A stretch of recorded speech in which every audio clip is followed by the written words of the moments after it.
It was late on Christmas Eve. The girl had wandered far from her home in the hamlet of Bethel, the words still ringing in her ears. "Get out!" cried her mother. "You have brought the wrong flowers for our party tomorrow, you worthless thing. Get out, out, out!" And she had thrown the bouquet after the girl. The girl gathered up the white roses, clutched them tightly in her fists, and ran down the road, and finally to the beach that stretched outside its borders to the world beyond. On and on she walked, lonely, as blue as the blue of her eyes hidden by the darkness. She had lost track of time and how far she had walked, but it felt to her as if there were no going back.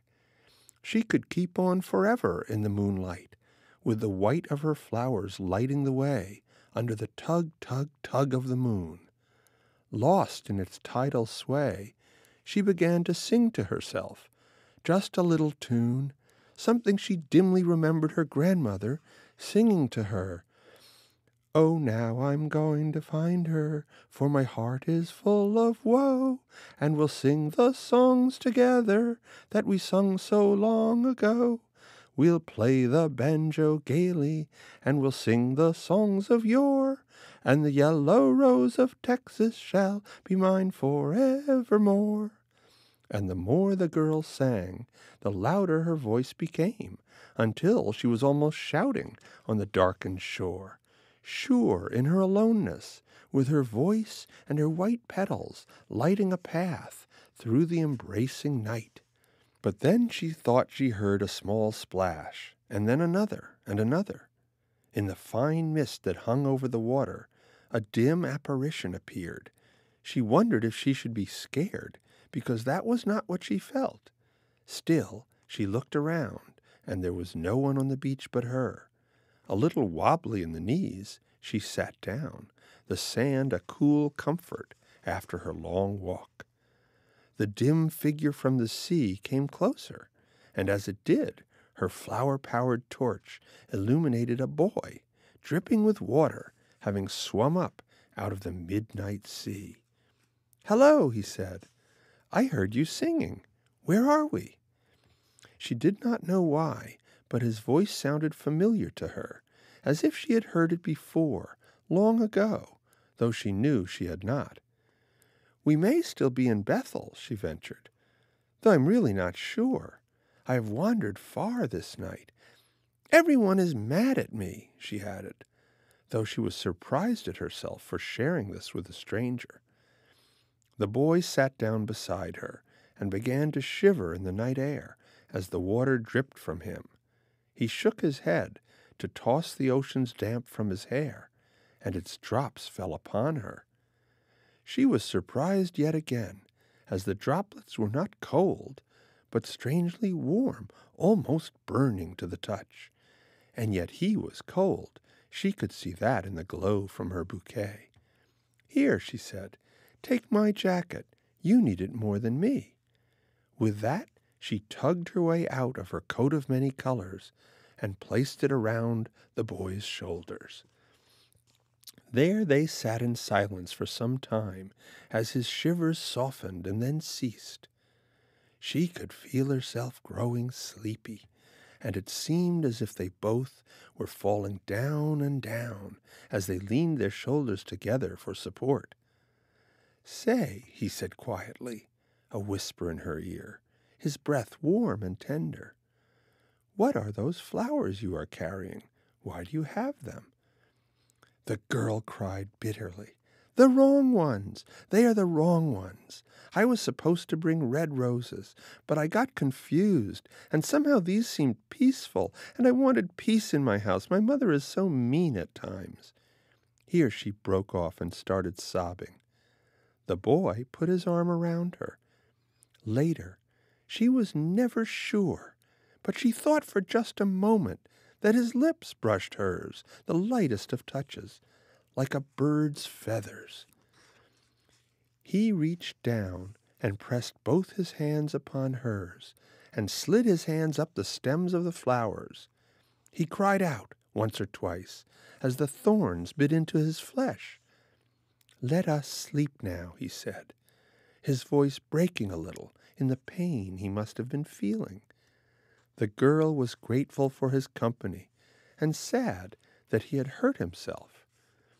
Her eyelids grew heavy, like blankets over her eyes, and she sank into the sand.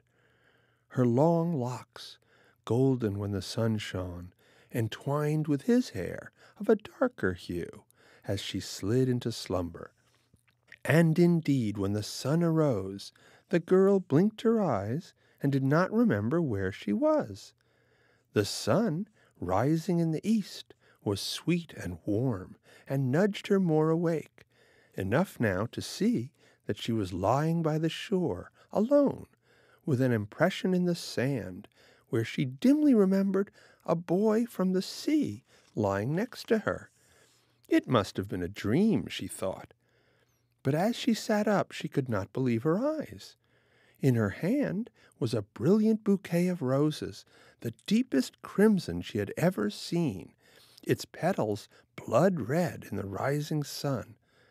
On one or two thorns there were dark droplets, almost like dried blood.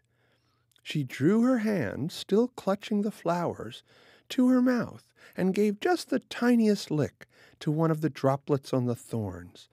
It tasted like salt, the way it always tasted when she licked a cut on her own hand. But red the roses were, as red as ever she had seen. Slowly a smile spread across her face, a smile that felt as wide as the sea before her. Amazed, she jumped to her feet and started to run, slowly at first, and then faster, faster, faster, until her lungs felt like bursting. Soon she was back beside her house, with the winter sun now risen in the sky. As she timidly approached the steps, her gloriously red flowers held before her as an offering, the door opened, and in its frame was not her mother, but her grandmother, who shouted for joy, "My dear, we were so worried about you. Where have you been? I just got back from my long travels this very morning, and I have been dying to see you. It has been far too many years. And just look at those roses. Won't your mother be happy?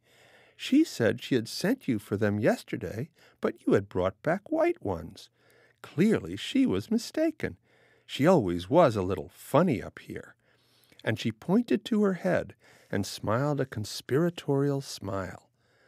The girl laughed, it seemed for the first time in years. They walked into the house together, arms around each other. "But where is your jacket, my dear? The one I quilted. Weren't you cold?"